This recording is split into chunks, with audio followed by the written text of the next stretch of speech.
या बातमीपत्राचे प्रायोजक आहेत doctor Kothej gastro liver care and GI endoscopy centre, सोलापुरातील अत्याधुनिक गॅस्ट्रो उपचार केंद्र.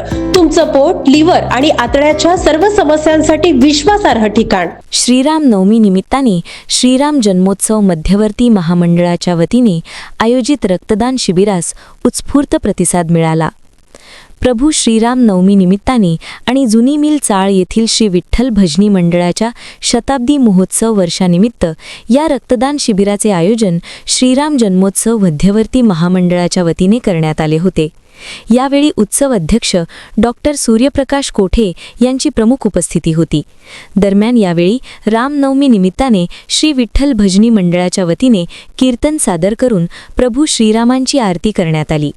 दरम्यान श्रीराम नवमी निमित्ताने श्रीराम जन्मोत्सव मध्यवर्ती महामंडळाच्या वतीने शहरात 3 ठिकाणी रक्तदान शिबिराचे आयोजन करण्यात आले होते. याला उत्स्फूर्त प्रतिसाद मिळाला.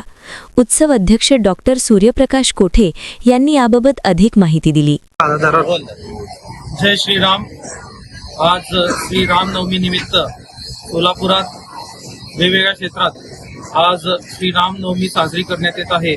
यावर्षी आपण श्रीरामनवमी हे पारंपरिक पद्धतीने साजरी करत आहोत.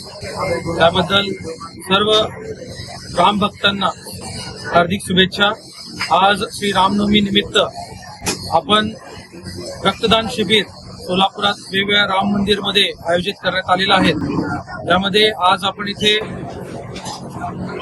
आपल्या विठ्ठल मंदिर, आपल्या जुनी मिल चाळ सोलापूर येथे करत आहोत. यासाठी जुनी मिल चाळीतले सर्व आपले रहिवासी यांनी, साहित्य सर्व लोकांनी हा उत्स्फूर्त प्रतिसाद ह्या रक्तदान शिबिरला दिलेला आहे आणि त्याबद्दल मी सर्व जुनी मिल चाळ रहिवाशांना धन्यवाद व्यक्त करतो. त्याचबरोबर दाजीपेठ राम मंदिर येथेही रक्तदान शिबिर करण्यात आलेलं आहे आणि राम मंदिर, सागर चौक, विडी घरकुल येथेही आज रक्तदान शिबिर मोठ्या संख्येने होत आहे.